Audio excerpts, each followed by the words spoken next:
Hablaremos hoy de algunos seres imaginarios borgianos, es decir, pertenecientes a ese gigantesco catálogo que es el libro de los seres imaginarios, y con algunos datos que nuestro propio equipo de producción, formado naturalmente por seres imaginarios, ha recabado. El primero de los seres imaginarios de esta noche es el ave fénix. Los egipcios, Barton, han buscado la eternidad en pirámides de piedra, en momias, en efigies irrazonables. Parece lógico que allí en Egipto haya surgido el mito de un pájaro inmortal. Si bien surge como elaboración ulterior griega y romana, los primeros que hablaron del fénix fueron los muchachos de Heliópolis, es decir, la ciudad egipcia del delta del Nilo, ¿no? Para ellos el fénix era el señor de los jubileos o de los largos ciclos de tiempo. Así lo describió Herodoto, que después de todo era griego, pero había ido a espiar a Egipto, ¿no? Leo a Herodoto. Pero ese es un papel antiguo, y lo tengo papiro, de hace mucho. Raras son las veces en que se deja ver. Solo viene a Egipto cada 500 años, solamente cuando muere su padre. Al oír esto, enseguida pensamos, ¿es que el padre del fénix muere cada 500 años? ¿Es de mucho morir? No, como todos nosotros, el papá del fénix muere una sola vez.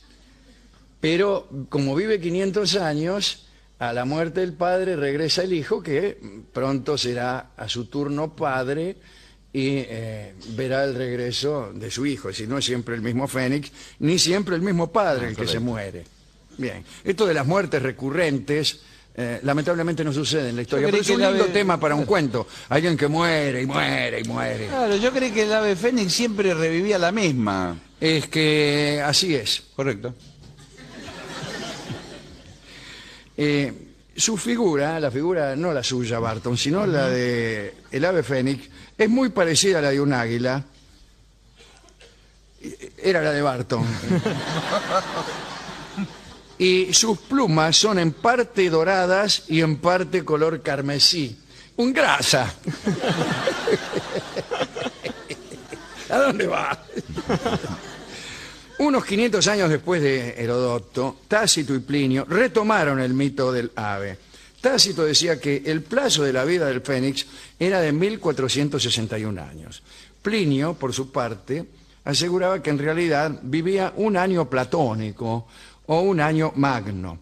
Año platónico es el tiempo que se toma el Sol, la Luna, se toman el Sol, la Luna y los 5 planetas para volver a su posición inicial. Dada una posición cualquiera, por ejemplo la de hoy, para que venga a repetirse tenemos que esperar 12.994 años solares. Es mucho. Los antiguos creían que cumplido ese enorme ciclo astronómico, la historia universal iba a repetirse en todos los detalles.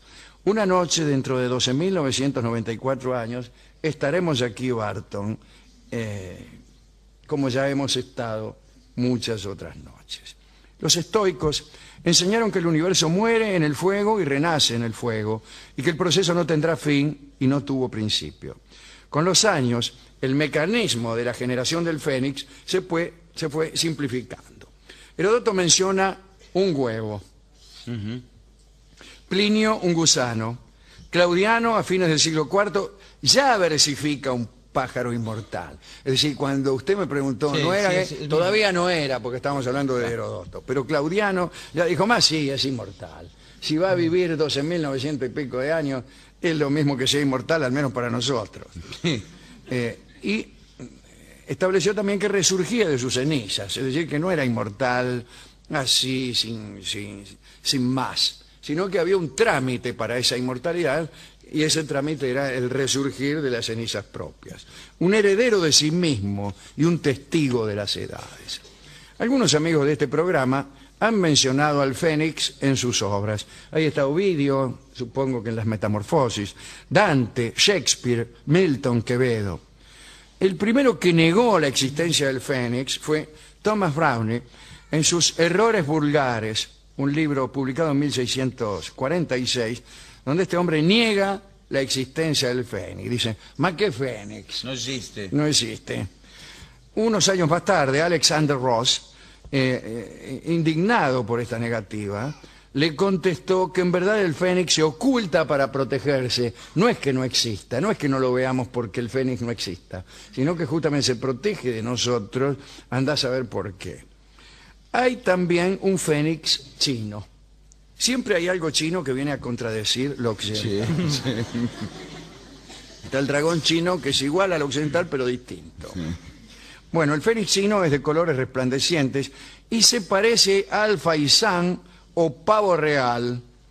En épocas prehistóricas visitaba a los emperadores virtuosos de la China. Es decir, la China ya tenía organización estatal aún en épocas prehistóricas, lo cual debe llamar mucho la atención del erudito. Bueno, el fénix parece que visitaba entonces a los emperadores siempre y cuando estos fueran virtuosos, como testimonio del favor celestial. El macho vivía en el sol, es una frase que no sé a qué viene.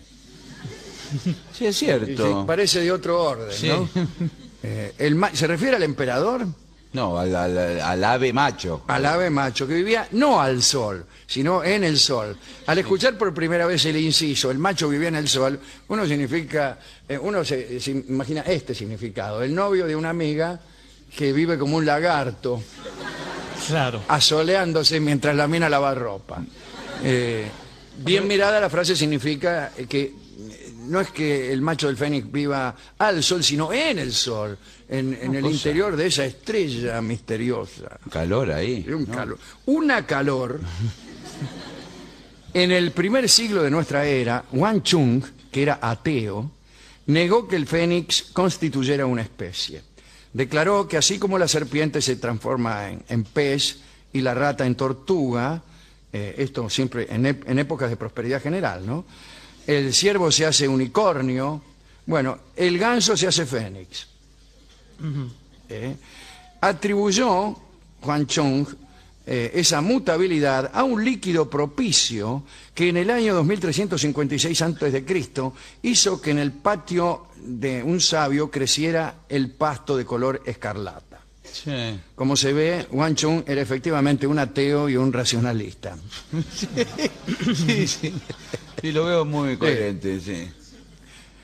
El siguiente animal, otro, ya hablamos todo del fénix. Ya está. Existe, hemos quedado en que existe, verdaderamente, bien, pero que se oculta y nadie lo puede ver, es decir, es como si no existiera. Quizás esté aquí esta noche. Como algunos amores que uno tiene, amores que le son garantidos, y a uno le explican incluso por qué no se hacen patentes. Bueno, mira, yo te amo mucho, lo que pasa es que, etcétera, etcétera. Es decir, se oculta el amor. Se oculta de una manera tal que es como si no existiera. ¿Y para qué no sirve saber que nos aman si la mina está con otro en Guatemala? Pero le manda una postal, algo. Sí, efectivamente, nos manda postales que dicen, el fénix existe. Y está en Guatemala. Sí, incluso hay una foto. Pero ¿qué hacemos con el retrato si la mina está en Guatemala? Y pensar que de hace rato vos fuiste para este ñato como el sol para la ropa. Pero, ¿qué hacemos con el retrato si la mina está en Europa? Señores, el siguiente animal es el 100 cabezas. Es un pez creado por el karma de unas palabras, por su póstuma repercusión en el tiempo.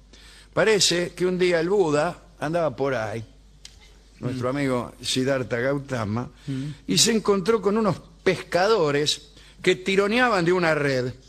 Al final sacaron un enorme pez que tenía una cabeza de mono, otra de perro, otra de caballo, Epa. Y así hasta el número 100. Distintas. El Buda, al ver este extraño animal, le preguntó al animal, ¿eres Kapila? Y las 100 cabezas contestaron, soy Kapila. Repetiré esta pregunta al público y el público contestará como si fuera ese monstruo. Bien. ¿Eres Kapila? Soy Kapila. Extraordinario, ¿eh?